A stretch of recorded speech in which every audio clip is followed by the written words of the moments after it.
Halo, selamat pagi, selamat siang, selamat sore, dan selamat malam. Perkenalkan, nama saya Daifa Azahra dengan nomor NRP 50172510064 dari Prodi Teknik Geofisika dan kelas PDGB.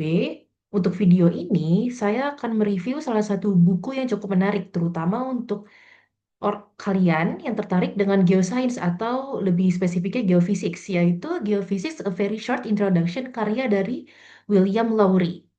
Nah, buku ini tuh sesuai dengan namanya ya, Very Short Introduction, berarti buku ini tuh menjelaskan topik yang kompleks dalam hal ini geophysics dengan cara yang singkat tapi tetap padat dan ilmiah. Nah, jadi apakah buku ini benar-benar cocok untuk pemula atau malah mungkin terlalu berat? Nah, untuk pada video ini kita akan membahas. Nah, buku ini tuh membawakan tentang geofisika, yaitu ilmu yang menggunakan prinsip-prinsip fisika dan juga physical properties untuk memahami bumi, mulai dari struktur dalam bumi, gempa, hingga medan-medan magnet. Nah, yang menarik dari buku ini itu setelah saya baca, buku ini tidak hanya menjelaskan teori, tapi juga memberikan konteks sejarah dan perkembangan teknologi-teknologi yang ada dalam geofisika itu sendiri. Untuk bab-bab dari buku ini itu terdiri atas 7 bab dan satu conclusion ya. Di mana ada bab satu yaitu apa itu geophysics or what is geophysics, ada dua yaitu planet Earth, ada tiga yaitu seismologi dan struktur internal bumi, ada seismicity untuk bab keempat, the restless Earth, ini tentang earthquake atau gempa bumi. Di bab 5 ada gravity dan figure of Earth. Di bab 6 ada the Earth's heat. Di bab 7 ada Earth's magnetic field. Dan di bab 8 itu afterthoughts atau kesimpulan mungkin. Nah, setelah saya baca untuk waris geophysics nih. Nah, di bab ini itu diperkenalkan ilmu geofisika, di mana geofisika itu adalah cabang ilmu yang menggabungkan konsep fisika dan geologi untuk mempelajari bumi. Nah, dijelaskan juga bahwa penelitian geofisika itu sering sulit karena tidak bisa dikontrol seperti eksperimen di laboratorium. Seperti gempa bumi kan tidak bisa diprediksi dengan pasti. Oleh karena itu juga untuk mempelajari subsurface, yaitu topik utama dari geofisika itu sendiri, kita memerlukan alat, physical properties, dan konsep dari fisik itu sendiri. Kedua ada planet Earth.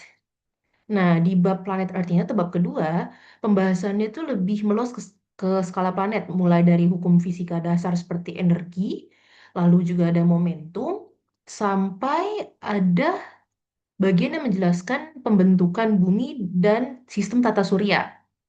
Ada dijelaskan juga konsep-konsep seperti orbit planet, rotasi bumi, dan perubahan iklim jangka panjang seperti siklus Milankovitch. Nah, selanjutnya ada seismologi and the Earth's internal structure atau seismologi dan struktur internal bumi. Ini tuh mungkin salah satu yang sangat penting bila Anda adalah seseorang yang mempelajari geophysics, di mana dijelaskan bagaimana gelombang-gelombang gempa yaitu P wave dan S wave atau primer dan sekunder digunakan untuk memahami struktur dalam bumi. Dari bab ini itu kita juga jadi tahu bahwa bumi memiliki lapisan-lapisan seperti kerak, mantel, dan inti. Nah, untuk selanjutnya itu ada seismicity, the restless earth. Ini tuh membahas tentang earthquake atau gempa bumi. Nah, bab ini tuh fokusnya tuh pada aktivitas gempa bumi dan dinamika tektonik. Bab ini juga menjelaskan bagaimana gempa itu bisa terjadi dan bagaimana distribusinya di dunia itu sendiri. Ada juga bagian-bagian yang menjelaskan apa hubungannya gempa dengan pergerakan-pergerakan pada lempeng-lempeng. Nah, ada juga gravity and the figure of the earth. Sesuai namanya, gravitasi dan figure of the earth itu membahas tentang bagaimana gravitasi dapat membantu kita untuk memahami bentuk dari bumi itu sendiri. Di mana ternyata bumi itu tidak benar-benar bulat sempurna. Biasanya seperti di atlas itu kan tergambar bumi itu bulat sempurna ya, tapi ternyata tidak. Di mana sebenarnya bumi itu bentuknya agak sedikit flat atau gepeng di area kutub. Selanjutnya ada di Earth's heat. Di Earth itu sesuai dengan namanya, panas bumi. Nah, di bab 6 ini akan dibahas sumber panas bumi seperti peluruhan radioaktif dari sisa panas dari pembentukan bumi atau primordial heat. Dan juga ada bukan bab, bagian yang menjelaskan di mana panas ini, primordial heat ini berperan penting dalam dinamika mantel dan pergerakan lempeng. Untuk bab ketujuh ada di Earth's Magnetic Field, di mana bab ini sesuai namanya, Earth's Magnetic Field menjelaskan tentang medan magnet bumi, bagaimana medan magnet itu bisa terbentuk, dan kenapa kutub magnet itu sebenarnya bisa berpindah. Nah, peristiwa ini disebut sebagai polar wandering. Juga ada beberapa pembahasan dari peristiwa polar wandering ini, di mana apa yang melandaskan mungkin teori polar wandering itu terjadi, khususnya seperti informasi-informasi terekam daripada batuan. Untuk bab terakhir, afterthoughts itu lebih menjuru ke kesimpulan dari ini. Bab ini tuh bab penutup yang merangkum perkembangan geofisika dan perannya di masa depan. Dan termasuk dalam eksplorasi sumber daya dan studi lingkungan, khususnya studi lingkungan ya. Karena melihat beberapa saat terakhir itu kan banyak longsor, banyak banjir, banyak gempa. Mungkin dengan geofisik ini akan dapat dipelajari lebih jauh. Kalau untuk menurut saya secara pribadi, kelebihan di buku ini itu ada di cara penjelasannya yang sistematis dan logis. Jadi tidak terkesan lompat-lompat materi satu ke materi yang lain.